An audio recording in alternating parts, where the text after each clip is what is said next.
Abra comigo Colossenses capítulo 2. Eu leio apenas 2 versículos, 6 e 7. Vocês podem permanecer assentados como estão. Eu quero ler na NVT e quero ler numa versão um pouco mais anterior, para que alguns irmãos possam se situar na exposição bíblica nessa manhã. Colossenses capítulo 2, versículos 6 e 7.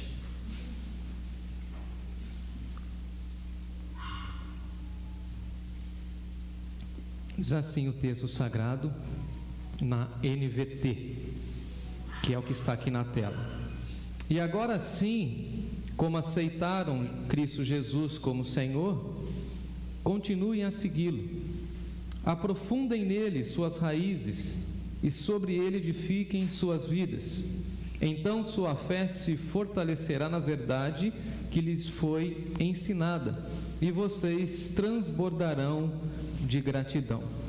A outra versão diz assim: como pois recebestes o Senhor Jesus, assim também andai nele, arraigados e edificados nele, confirmados na fé, assim como fostes instruídos e ensinados, crescendo em ações de graças. Vamos orar? Senhor Deus, amado Pai, recebe a nossa gratidão e o nosso louvor pela Tua palavra, e nós oramos mais uma vez pedindo que o Senhor fale profundamente ao nosso coração. Te damos graças por tantas bênçãos que temos recebido das Suas dadivosas mãos e colocamos, ó Deus, o nosso coração diante do Senhor. Sonde, ó Deus, o nosso coração e vê se há em nós ingratidão e reverta, Senhor Deus, a nossa murmuração e a nossa ingratidão em louvor e gratidão. Em nome de Jesus nós louvamos o Teu nome. Amém. Amém. Louvamos o nome do Senhor nessa manhã também pela vida do irmão Carlos. O Carlão veio devagarzinho, está aqui com a gente, seja bem-vindo. Daqui a pouquinho estará aí de volta a todas as atividades. Quarta-feira, né, tem retorno ao médico e a gente vai saber, mas graças a Deus os pontos estão tudo bem. Na outra quarta? Ah, tá jóia. Então, mas que bom que o irmão está aqui. Daqui uns 20 dias aí o irmão Carlos na ativa novamente. Você é uma pessoa grata?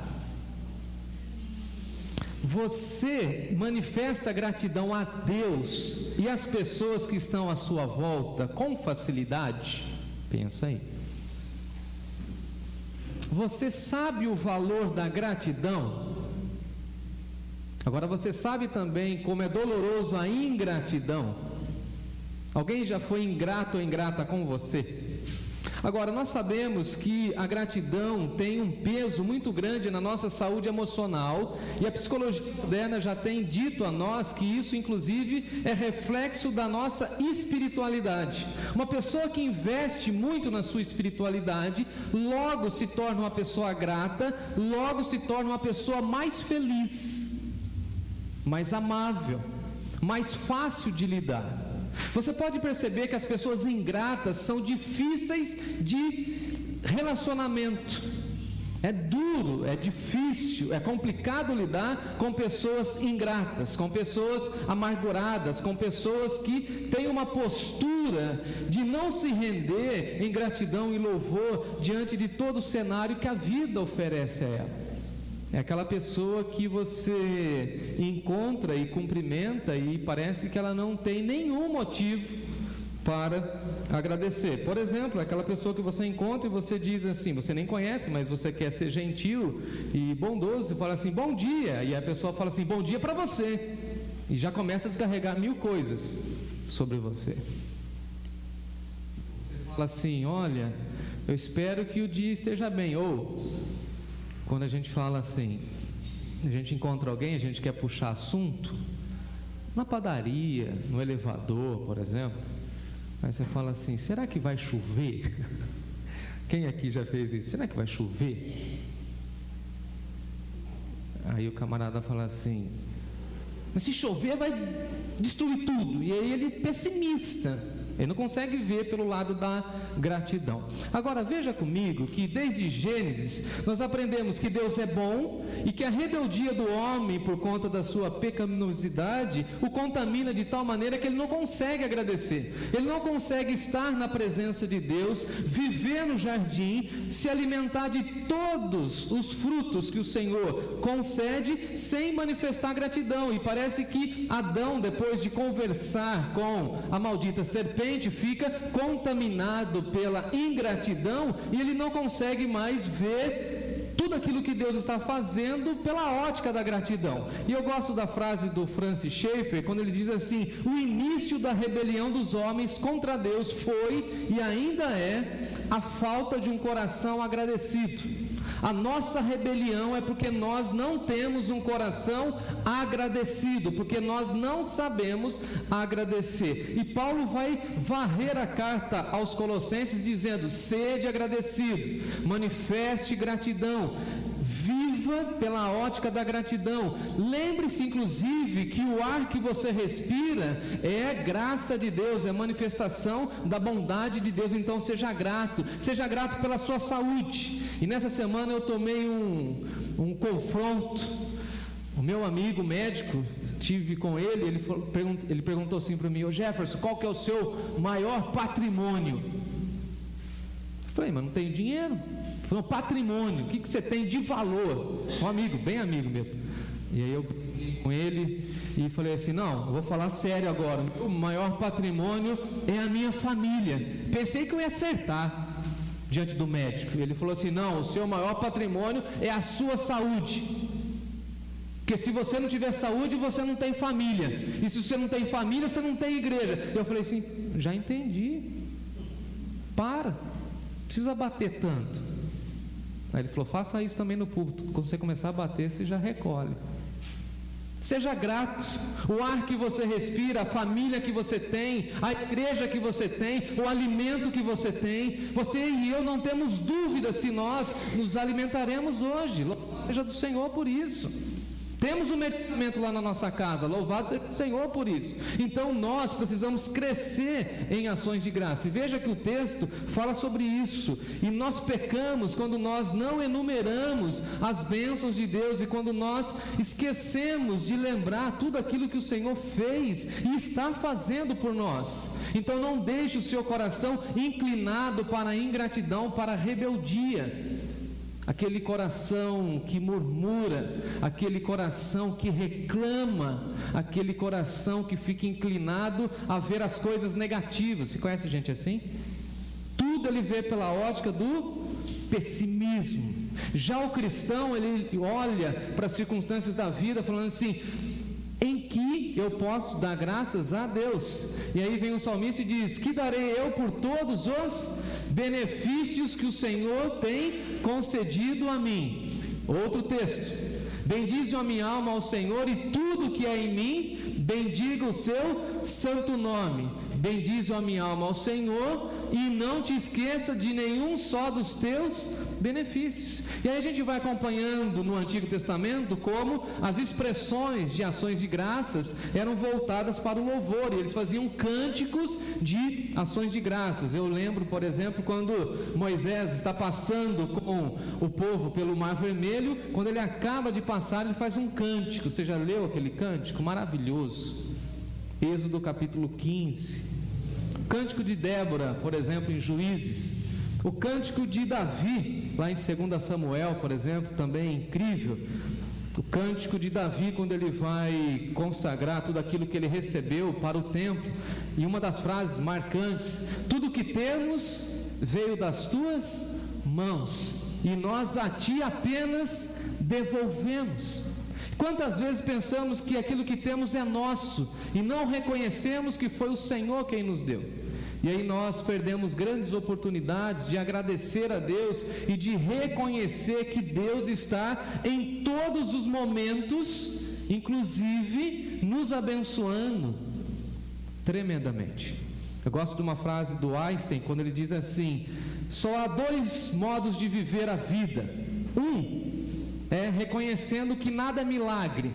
O outro é reconhecendo que tudo é milagre de Deus. Então qual que é a nossa perspectiva cristã?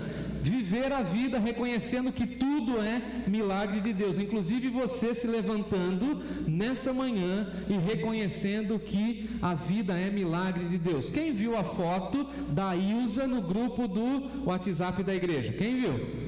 A Ilza é membro da nossa igreja. Ela já foi membro lá da nossa mãe, da sede, e eu a conheço há muito tempo.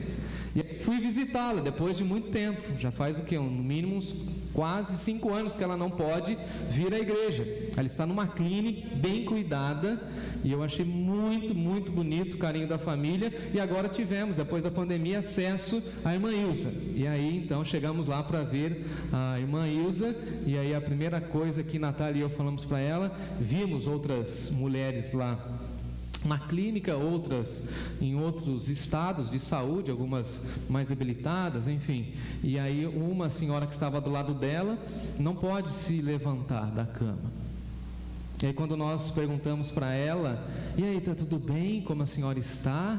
Ela falou assim, tudo bem, eu estou dando graças a Deus porque completei 90 anos. E eu falei, por isso nós viemos te ver. E ela estava toda bonita e tal, e alguém pediu para fazer as unhas dela, falou assim, olha, fizeram uma margarida. Depois vocês perguntam para a Natália. Eu falei, nossa, eu dou graças a Deus, porque Deus que fez a margarida e fez lá um arrazoado sobre a margarida, que depois vocês perguntam para a Natália. O fato é que ela fala assim para nós, eu dou graças a Deus porque eu ainda tenho os meus pezinhos funcionando.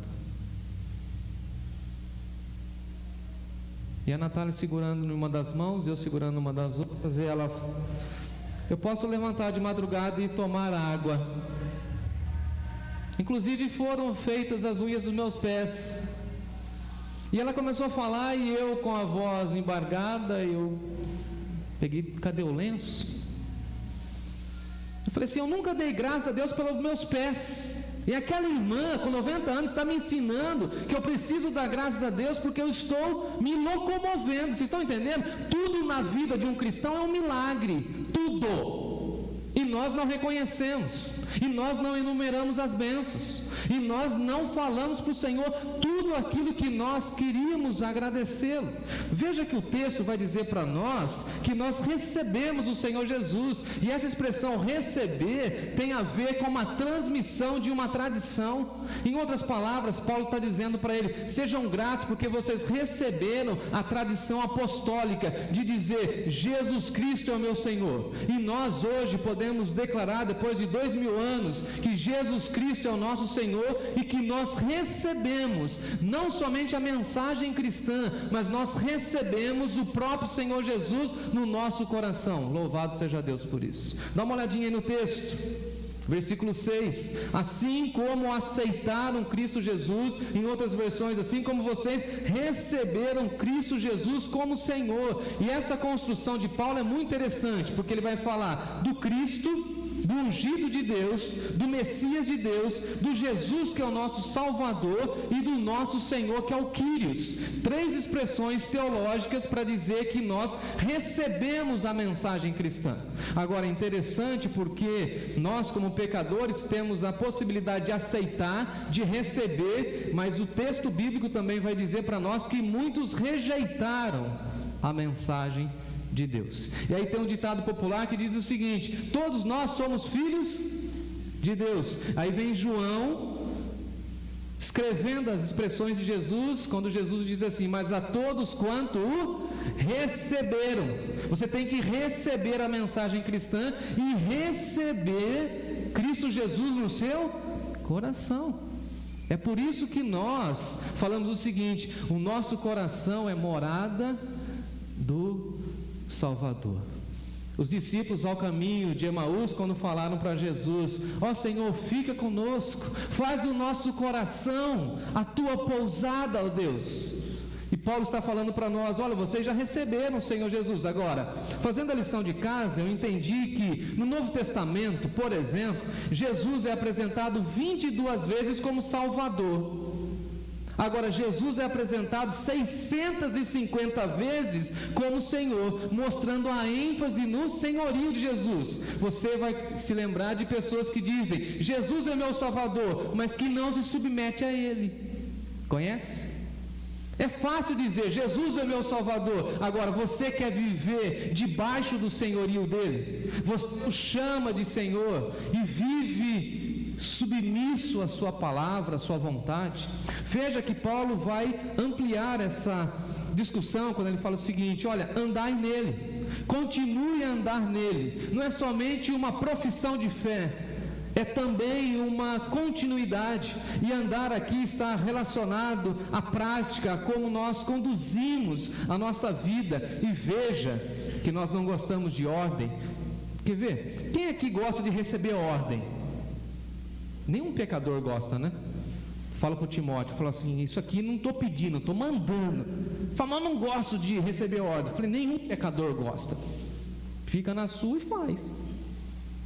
É imperativo, é ordem.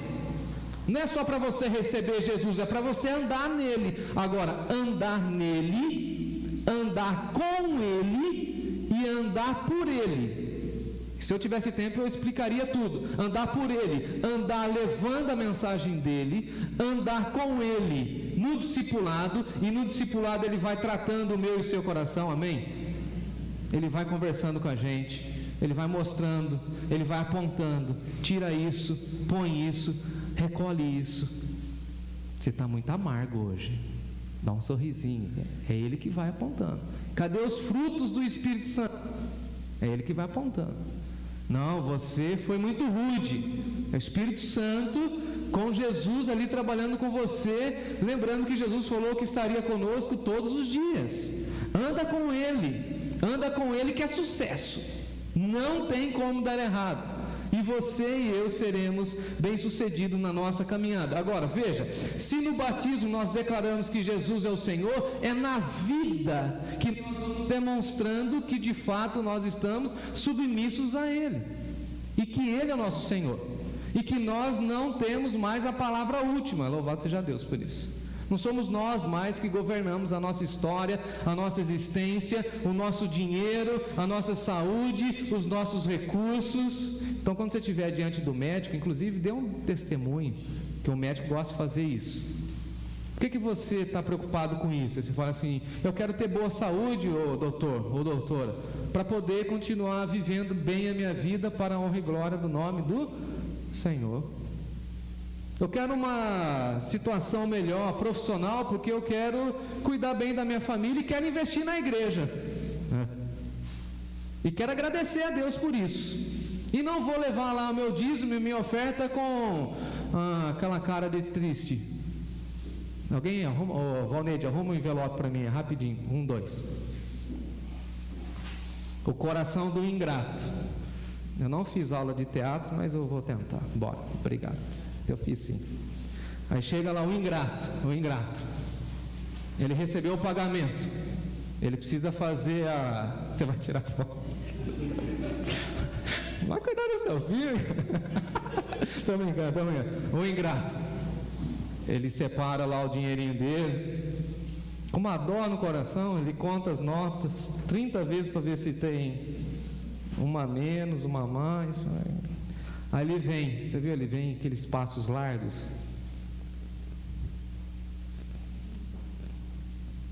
Ele dá uma dó, né? Ele dá uma olhadinha para a câmera. Não vai não, meu filho. E ele quase não quer soltar. E a tesouraria fica lá, solta logo, criatura. Deixa cair lá no fundo, lá para a gente sentir o duque. Quando o envelope bom, foi buf. Já viram o barulho do envelope bom? Duf. Agora o cara grato, ele recebeu o pagamento, ele pega um papelzinho ali, ele coloca lá, manda uma florzinha, manda um recadinho para a tesouraria, Deus abençoe, ele é feliz da vida, ele grampeia, ele põe uma etiquetinha, ele fala assim, vai com Deus meu filho, e ele chega lá assim, ó, aí com, o que diz Paulo? Com alegria, ele abre um sorrisão e fala assim, abençoe o reino de Deus. Essa pessoa que faz com gratidão, que a gratidão tem a ver com a nossa vida. Quando você toma banho depois que você chega do trabalho, depois de um dia cansado, nesse calor que fez esses dias, pensa, primeira coisa que você faz, você abre o chuveiro assim e fala assim: obrigado, Senhor. Você agradece a Deus? Porque tem gente que não tem nem água nem para beber.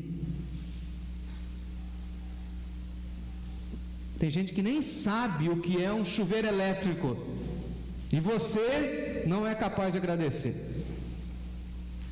Anda com Ele, anda com Jesus, e você vai entender que você precisa agradecer por tudo, inclusive pelos pães e pelos peixes que não são nossos, mas que estão na mão de outras pessoas, que na nossa mão podem ser multiplicados.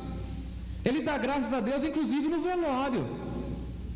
Esse Jesus é tremendo, e nós precisamos aprender com Ele. Até na notícia fúnebre de Lázaro, Ele fala assim: pode ficar em paz que eu vou ir para lá, e quando eu chegar lá, o cenário todo vai ser transformado. Uma proposta de gratidão, de reconhecimento de que Deus está cuidando de tudo. Agora, andar como Cristo significa identificar-se com a sua pureza, no seu serviço, na sua humildade. Como você tem vivido, como você tem caminhado. Agora, tem outras expressões interessantes no texto. Eu espero que você não tenha dormido ainda. Vocês estão comigo? Está ligado aí? Amém? Diz aí o texto, no versículo 7, algumas versões: enraizados, e outras: aprofundem as suas raízes. Agora veja que interessante, nós aceitamos a Jesus, andamos com Ele, mas precisamos aprofundar nele as nossas raízes. Muito interessante. Nessas últimas semanas caíram muitas árvores, e aqui na nossa cidade mais de 260 árvores pela prefeitura, pelas informações da prefeitura. Particularmente eu pensava que boa parte das árvores tinham boas raízes, e uma que me chocou profundamente foi a da esquina. Quem aqui acompanhou viu, inclusive não foi consertado ainda, estava lá. E quando a árvore caiu, todo mundo falou: nossa, arrancou até as raízes. E eu fiquei imaginando, então explorou todo a calçada, a rua. Quando eu cheguei lá, as raízes eram do tamanho do tronco da árvore, ou seja, ela não tinha raízes profundas. É claro que ela ia cair, ela não tinha espaço para crescer. O que Paulo está dizendo é o seguinte: se você não quer cair diante das tempestades da vida, aprofunde as suas raízes em Cristo Jesus e naquilo que Ele deixou estabelecido, ou seja, a igreja. Crie raízes na Bíblia, crie raízes nas disciplinas espirituais, ore mais, dedique-se mais à oração, viva mais intensamente as disciplinas espirituais, inclusive a disciplina da gratidão. Coloque na sua agenda um dia para você parar e agradecer e falar assim: eu preciso reconhecer tudo aquilo que Deus tem feito na minha vida. Crie raízes com seus amigos espirituais, crie raízes com as famílias da igreja, crie raízes. É muito complicado nos nossos dias, pessoas que vêm à igreja como se fosse um evento, chegam e saem sem criar nenhum tipo de relacionamento, e depois reclamam que não tem contato e que não tem nenhum tipo de cuidado. É claro que não tem. Você é um consumidor da igreja, você entra e sai como se fosse uma pessoa desconhecida. Agora, se você cria raízes na igreja, se você conta da sua vida, se você se dar a conhecer, você não passa desapercebido, ou passa? Claro que não. Como que foi, Rayane, depois de várias semanas sem vir à igreja? Diferente, né? Fala aí, Carlão. Diferente. A Beth foi viajar para a Bahia, não queria ver a hora de voltar para receber um abraço da turma, não foi não, Beth? Fala a verdade. Lógico que foi. Rafael ficou 2 semanas aí lá com problema lá depois da queda lá, falou: quero tocar, quero voltar a trabalhar. O Edivaldo ficou 15 dias de férias aí, mas continuou trabalhando. Quando ele voltou, falou: William, eu quero trabalhar. A gente quer servir, a gente quer criar raízes. Agora, é tão interessante porque, não sei se você já viu o bambu caído? Bambu. Quando a gente vai viajar nas estradas e tem um bambuzal, tem bambu caído, vou fazer a lição de casa. fazendo a lição de casa, eu entendi que os bambus, acho que é assim o plural, é assim então, os bambus sêniores ficam no meio, os mais maduros, os 60 a mais, fica no meio, e os jovens é que ficam eu falo assim, nas extremidades. Eu sou do interior, eu iria falar nas beiradas, né? É assim mesmo? Nas beiradas. E aí eu fui fazer a lição de casa e falei, mas por quê? Porque quando vem o vento forte, os 60 a mais já não vão aguentar tanto. A pressão do vento, aguenta? Aguenta? Mais ou menos.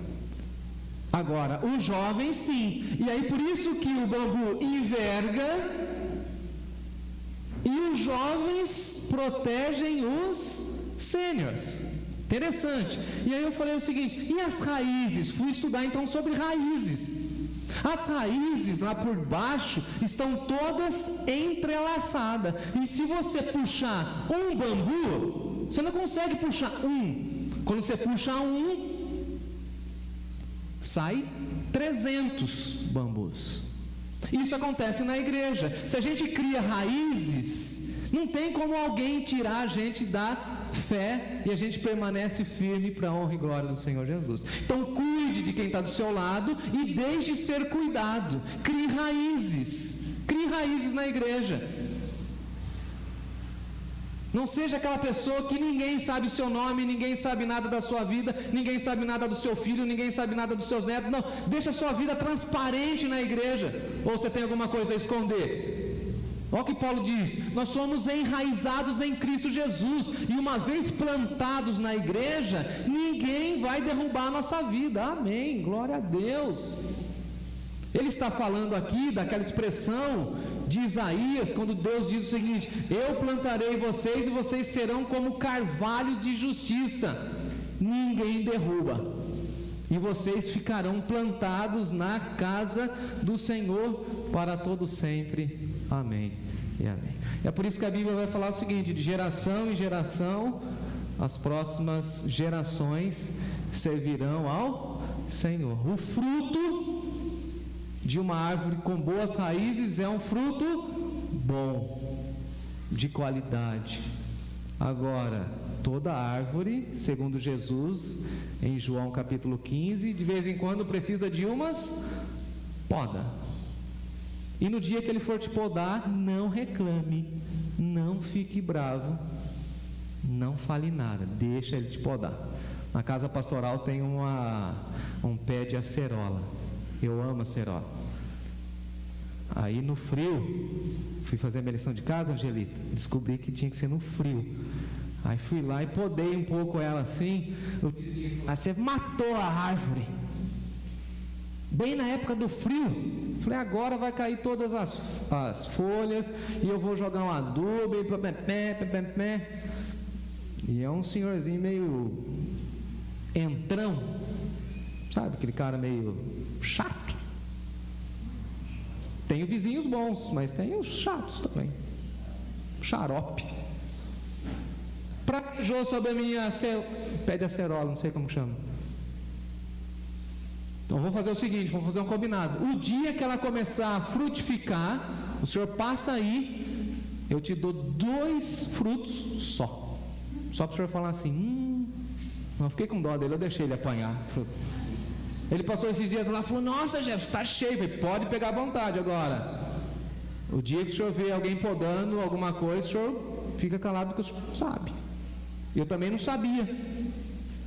E Jesus vem lá e poda a nossa vida, e você está falando assim, por que Jesus está podando a vida do outro? Está podando para crescer, amém? Melhor ser podado para jogar no inferno. Opa! É melhor receber a poda para poder crescer e frutificar do que a poda severa. Lá na casa pastoral também tinha um pé de goiaba.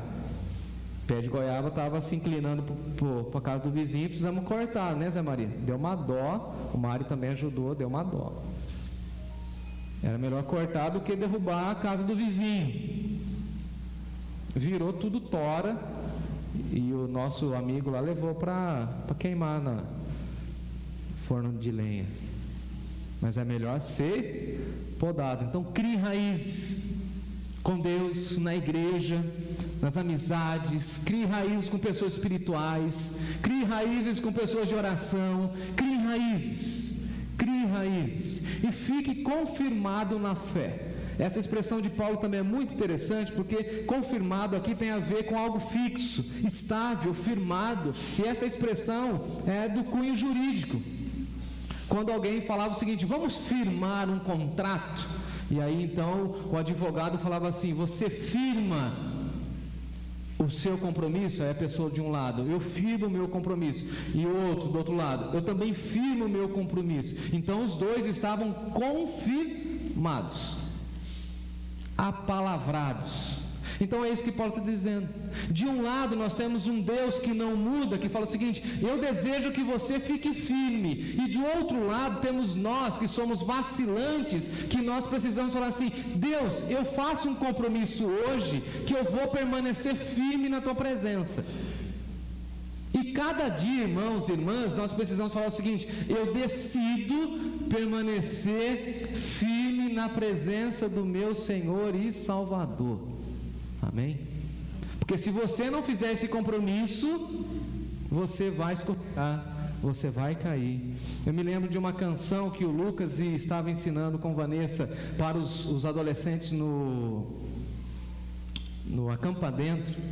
A cada dia, como que é aquela canção? A cada dia o pecado vem e me chama, mas eu escolho Deus, eu escolho viver na presença. Não é isso a música? Eu escolho viver na presença de Deus. Eu escolho viver na presença de Deus. Eu queria que você falasse nessa manhã: eu escolho ficar firme na presença de Deus. Eu escolho fazer de tudo para que a próxima geração fique firme na presença de Deus. E um dia nós veremos a nova Canaã andando em firmeza doutrinária, e nós falaremos assim: Pai, em tudo te damos graças, por tudo aquilo que a gente viu, está vendo e ainda verá. Amém. Confirmado. No que depender de mim. E não é assim que a gente faz no casamento? Casamento, você vai lá e firma uma aliança. Não é assim, Kiko? Sim, Nilo? Firma uma aliança. É assim, Rafael? Não é assim, Marilise? Firma uma aliança. Foi tão bonitinha semana. Cadê o Mário? Vou falar da tua mãe, tá? Desculpa. Semana passada eu fui com o Mário visitar a dona Gabriela. Fiquei emocionado, hein? Ela contou lá 23 anos já sem o pai do Mário. Aí eu conversando com ela, ela falou assim: só tive aquele homem, e por conta daquele homem eu criei meus filhos. Eu falei, e eu, né, ingênuo, conversando com uma senhora de 80 anos, falei assim: isso que é amor? Eu falei: não, no início não foi amor não, meu filho. Não foi? O amor veio depois. Mas eu aprendi a amar aquele homem. Ah, a senhora aprendeu, né? E aí, eu quase chorando no sofá, né? Eu aprendi a ter um compromisso com aquele homem. E por amor a ele, eu não fiz nenhuma aliança com mais ninguém. Ela contou a história e eu lá, por dentro, meu coração me derretendo. Em outras palavras, falou assim: eu fiz um compromisso. E a nossa geração não gosta de compromisso. O que Paulo está dizendo é compromisso, é aliança. É isso aqui, ó, aliança. É você segurar na mão de alguém e falar assim: eu serei seu amigo, a sua amiga, em todos os momentos, inclusive na escassez, na falta de saúde, na falta de recursos. O meu carro não é meu, é seu. O meu dinheiro não é meu, é seu. Porque tudo que eu tenho não é meu. Eu só estou administrando. Isso é igreja. E nessa igreja nós damos graças a Deus. A gente aprende isso entre nós. A gente vive isso entre nós. O meu livro não é meu, viu, Rafael? Viu, Lucas? O pastor Bruno chegou aí semana passada e falou assim: mano, você já foi mais organizado. Eu falei: até você, cara. Você foi meu discípulo, rapaz. História é essa de repreender o mestre? Brinquei. Não, a sua biblioteca sempre foi um primor. Novo Testamento, Antigo Testamento, tudo separadinho. Tem um monte de lacuna, tem um monte de livro aberto, está uma bagunça essa biblioteca. A culpa é dos meninos que chegam aí, vai pegando. Culpei vocês. Não assumi a culpa, mas joguei a culpa em vocês. Dê graças. Agora, veja que Paulo fala, e eu estou encerrando a minha fala, crescendo em ações de graças. E aí em outras versões, nessa NVT que eu trago nessa manhã, transbordando de ações de graça. Veja que gratidão não é somente uma vez, é crescendo. E a gente, por exemplo, fala assim, crescendo em estatura e graça, como eu usei hoje, crescendo em sabedoria, crescendo em conhecimento. E a gente esquece que Paulo também deu uma ordem que nós precisamos crescer em ações de graças. Quer ver? Eu chego às vezes para o Timóteo e falo o seguinte: todo dia de manhã, quando eu vou deixá-lo na escola, meu filho, eu te amo, dou um beijinho nele e tal. Aí, já sei. Não quero mais, ele está ficando adolescente, né? Adolescente é terrível, né? Agora ele ainda quer que eu vou buscar ele de Fusca, mas daqui uns dias, ele com os amigos vai falar, não, Fusca não, para 3 quadras para baixo. É assim, adolescente? Aí eu chego, abraço ele e falo, não abraça muito não, meus amigos estão vendo. E eu estou lá preocupado com seus amigos, rapaz, eu quero... Daqui 3 horas, 4 horas, 5 horas eu te vejo, beijo, abraço e digo que amo e que ele é um menino especial na minha vida, que eu sonhei e orei, que todo dia eu falo isso, igual mãe. A mãe fazia isso com você? Aí ele falava assim, eu já sei. Aí eu falei, então tá bom. Essa semana de ações de graça eu fiz um teste. Falei, não vou falar nada. Só abro a porta, tchau meu filho, tchau, tchau. Boa. Chegou sexta-feira agora. Pai, aconteceu alguma coisa estranha. O que foi? Você não falou nada. Não, você já sabe tudo. Aí ele falou assim para mim, eu já sei, mas é gostoso de ouvir. A gente fala o seguinte, eu já disse eu te amo para aquela pessoa, eu já agradeci aquela pessoa, mas você agradeceu uma vez só, criatura. Agradeça várias vezes, tenha postura de gratidão. Toda vez que você encontrar aquela pessoa, fala assim, muito obrigado. Encontrar um professor e fala assim, muito obrigado por aquela lição. Você encontra um pastor idoso e fala assim, muito obrigado por aquela orientação. Eu vejo quando o pastor Júlio está por aqui, né? Mó bonito, né? Todo mundo fica em volta dele, obrigado por isso, obrigado por aquilo, obrigado. Isso. Fala para sua esposa, obrigado pelo almoço, obrigado pela refeição, de novo. E se ela falar assim, eu já sei, você fala assim, eu preciso falar. E você precisa saber que eu sou grato a Deus pela sua vida. Lá no passado, o meu filho falou assim, mas isso é repetitivo. E aí eu me lembro, inclusive, da pedagogia. É na repetição que nós aprendemos. E mais uma vez eu digo para vocês, eu amo vocês. É bom ser pastor aqui. E o dia que você ficar cansado e falar assim, de novo pastor, aí você vai falar assim, mas é bom ouvir isso. Porque um dia que você ficar sem ouvir isso, vai falar assim, sei não, hein? O que eu estou dizendo e que Paulo está nos ensinando? Cresça em ações de graça. Seja mais agradecido.